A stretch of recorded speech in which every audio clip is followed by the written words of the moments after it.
aí, pessoal, tudo bem? Tô gravando esse vídeo aqui, que ele é uma videoaula. Ela faz parte de um projeto interdisciplinar entre as disciplinas de História, né, e a disciplina de Espanhol. Eu não posso começar o vídeo sem deixar aqui uma saudação à professora Flaviana e parabenizar ela pela iniciativa de propor essa atividade interdisciplinar envolvendo então o filme Labirinto do Fauno, que se vocês ainda não assistiram, com certeza vocês vão acabar assistindo. Então, meus parabéns aí, professora Flaviana, por propor, né, essa atividade e ter essa ideia genial aí de relacionar o filme com a questão da guerra, né, civil espanhola. Bom, dito isso, então, feita essa saudação, é fundamental a gente começar aqui a explicar como que vai funcionar essa aula, né? Então, nós vamos falar aqui brevemente sobre o que é o fascismo e o antifascismo, né, porque isso é uma questão que permeia esse conflito. Nós vamos falar também sobre a Guerra Civil Espanhola, né, e nós vamos, né, depois, acabar indicando algumas obras que são importantes, né, e que estão dentro desse contexto de Guerra Civil Espanhola, de fascismo e antifascismo. Legal? Bom, então, para a gente poder começar legal aqui, eu vou mencionar aqui o que vocês já viram nesse último mês, nessa última semana, que foi justamente a presença na internet aí daquelas bandeiras, né? Muitas pessoas compartilharam bandeirinhas vermelha e preto, que são bandeiras que fazem menção ao movimento antifascista. Inclusive a cor vermelha, ela tem a ver com o comunismo, né? Com o socialismo, e a cor preta tem a ver com o anarquismo. Então, que são dois movimentos que atuaram no combate ao fascismo, inclusive e principalmente na Guerra Civil Espanhola. Beleza. Uma outra coisa importante falar dessa polarização dos anos 30. Né? Os anos 30, você teve aí um pós-crise de 29, e você já tinha a ascensão, né, dessas ideologias fascistas, né, tanto na Itália quanto na Alemanha, extremamente autoritárias, né? E inclusive com milícias, né? Com grupos paramilitares que tinham posições bastante antidemocráticas e que chegaram ao poder, né? Na Alemanha, na Itália, você vai ter Benito Mussolini chegando ao poder, e você vai ter na Alemanha o Adolf Hitler chegando ao poder. Então, aqui nós estamos falando da Guerra Civil Espanhola, que ocorreu entre 1936 e 1939. Então, esses dois líderes já estavam no poder na Itália e na Alemanha, né? Guardem essa informação, que isso é importante para a nossa aula. Bom, dito isso, é hora da gente falar um pouco sobre o que estava acontecendo na Espanha nesses anos 30.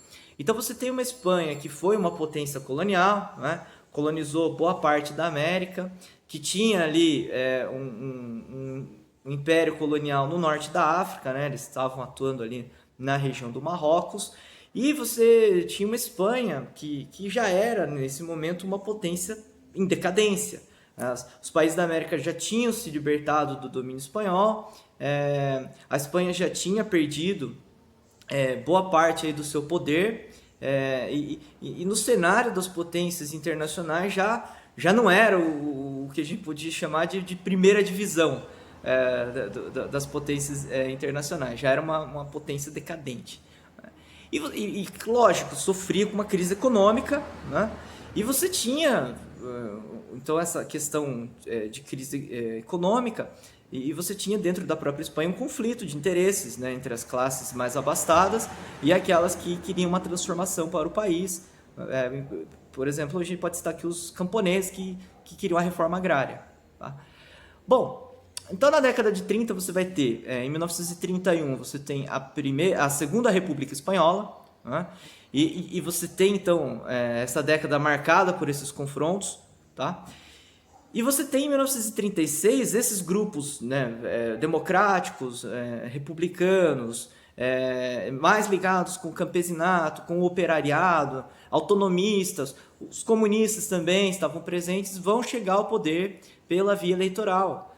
vão chegar ao poder em 1936, né, em fevereiro de 1936, e isso vai gerar uma reação dos setores conservadores da sociedade, um descontentamento, né? Você vai ter setores da Igreja Católica, você vai ter setores do Exército que vão se movimentar contra a chegada desses grupos ao poder através da via eleitoral. Muito bem. Então, em 1933, né, mais especificamente no dia 17 de julho de 1936, não 33, eu falei errado, 1936, o Francisco Franco, né, e os militares eles vão dar início a uma tentativa de golpe para derrubar o regime republicano. E esse golpe, ele dá certo por um lado e ele dá errado por outro lado. Mas como assim? Né? É o golpe de Schrödinger, sei lá.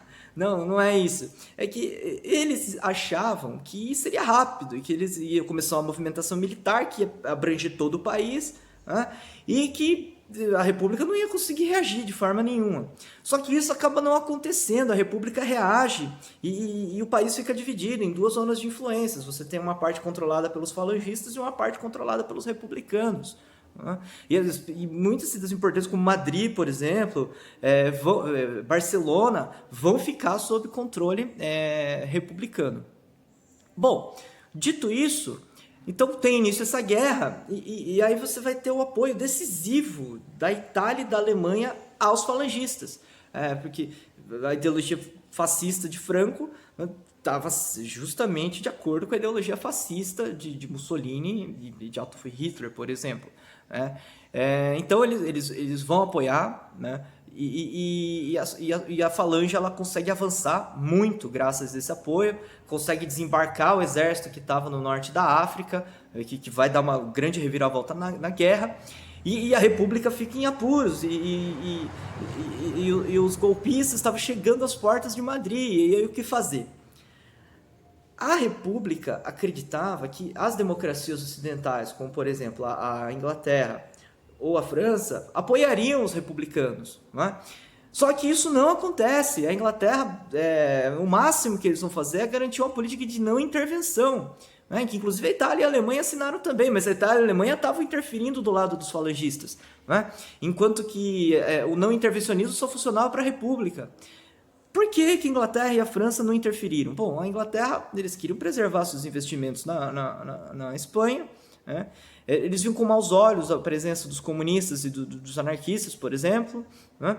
E a França vai ter dificuldades para interferir, porque, né, a Inglaterra não se posiciona. Dentro da própria França você vai ter dificuldade de articular a autorização para ter um apoio mais efetivo, então acabam que não vão interferir. Então o que sobra para a República? A República vai, né, num ato desesperado, recorrer à ajuda de Joseph Stalin, né?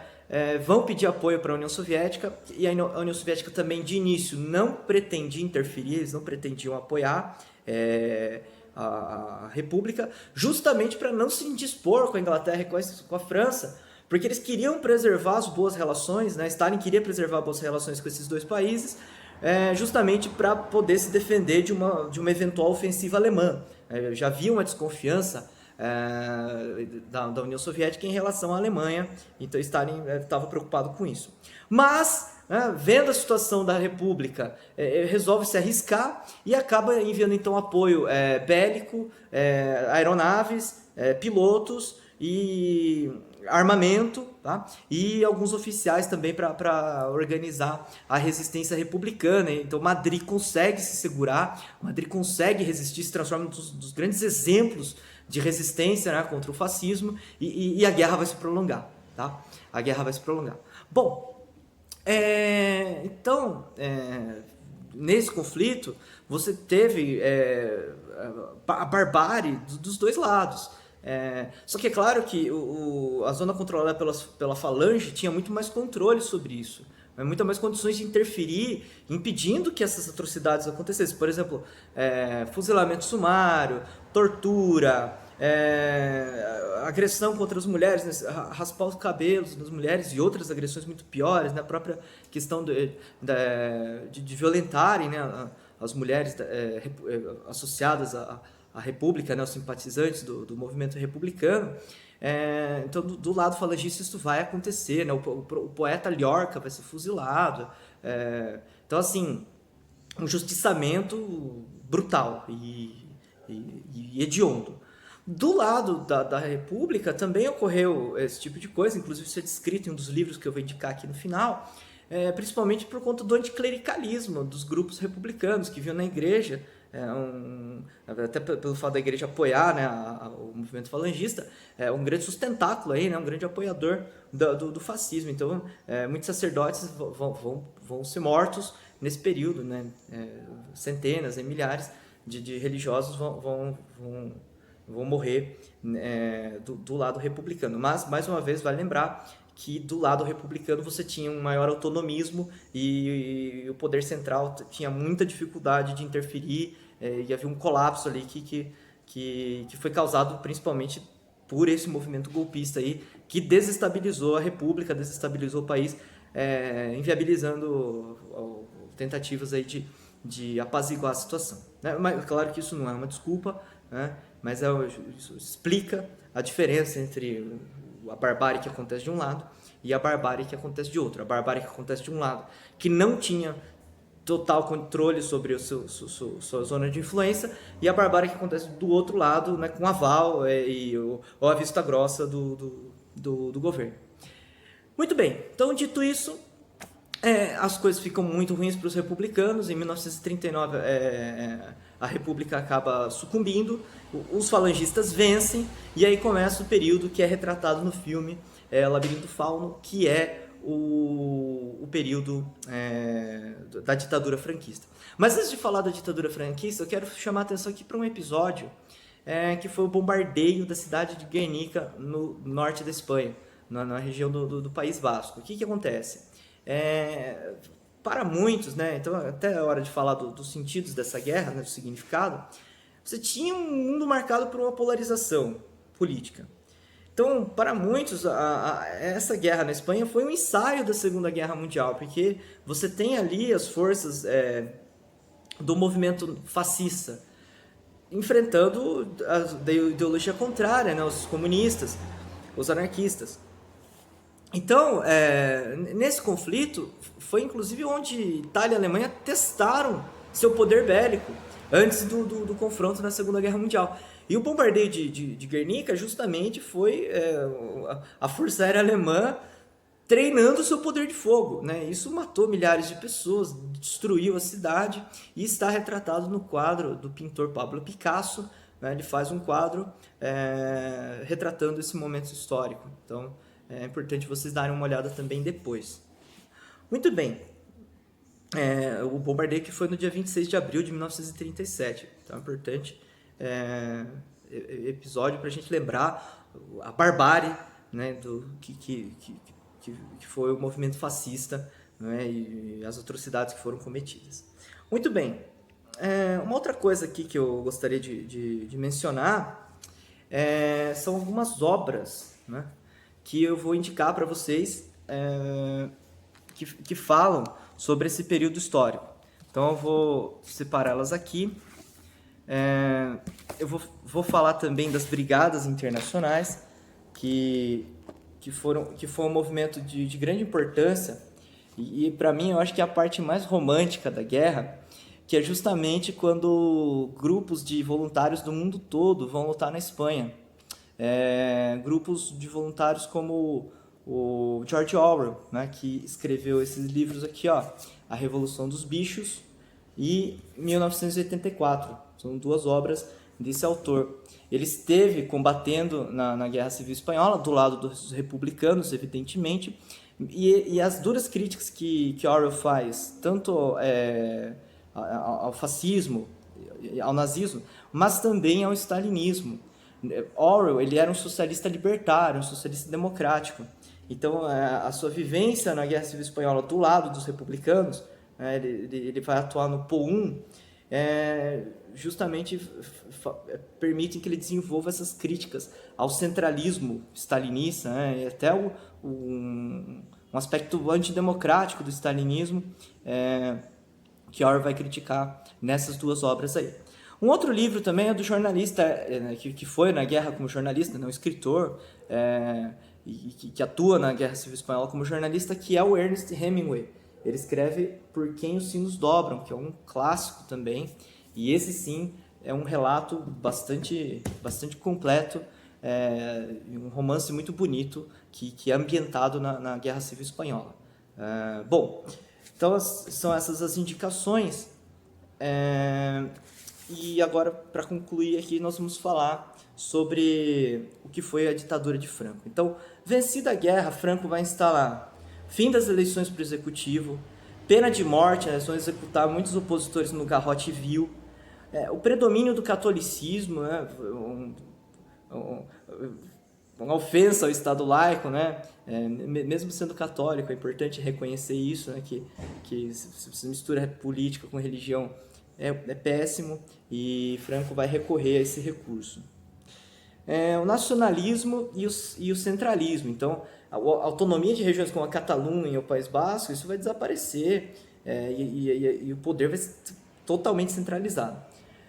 Franco consegue manter a Espanha longe da guerra, né? Ele não se envolve na Segunda Guerra e ele permanece no poder depois que a guerra acaba.